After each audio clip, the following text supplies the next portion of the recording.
നമസ്കാരം. വീരഭദ്രാസന 1 എങ്ങനെ ചെയ്യാം? Beginner level. സമസ്ഥിതിയിൽ നിൽക്കുക. കാലുകൾ ഓപ്പൺ ചെയ്യുക.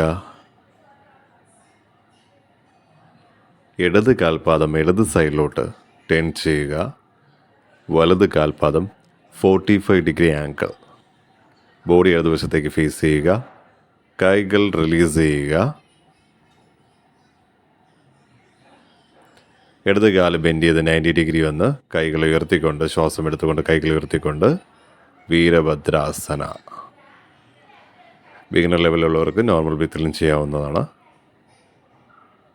പതിയെ ബ്രീത്ത് ഔട്ട് ചെയ്തുകൊണ്ട് പതിയെ തിരിച്ചു വരിക. കാലെടുത്തെടുത്ത് സമസ്ഥിതി. സമസ്ഥിതിയിൽ നിൽക്കാം. കാലുകൾ ജമ്പ് ചെയ്ത് ഓപ്പൺ ചെയ്യാം. കുറച്ച് അഡ്വാൻസ് ലെവലുള്ളവർക്ക് ജമ്പ് ചെയ്ത് തന്നെ ഓപ്പൺ ചെയ്യാവുന്നതാണ് കാല്. സീക്വൻസ് എല്ലാം സെയിം തന്നെയാണ്. വലത് കാൽപാദം വലതുവശത്തേക്കും ഇടത് കാൽപാദം 45 ഡിഗ്രി ആംഗിളിലേക്കും പ്ലേസ് ചെയ്ത് വീരഭദ്രാസന ചെയ്യാവുന്നതാണ്. ഇതിൻ്റെ ഒരു ഐതിഹ്യം പറയുന്നതെന്ന് പറഞ്ഞാൽ വീരഭദ്രൻ, ശിവൻ്റെ ഡിവോട്ടിയായ വീരഭദ്രൻ ദക്ഷൻ്റെ അഹങ്കാരം തകർക്കുക എന്ന ഉദ്ദേശത്തോടുകൂടി യുദ്ധത്തിന് പോകുന്നതിന് മുൻപ് മഹാദേവനെ പ്രണാമം ചെയ്യുന്നതാണ് വീരഭദ്രാസന 1.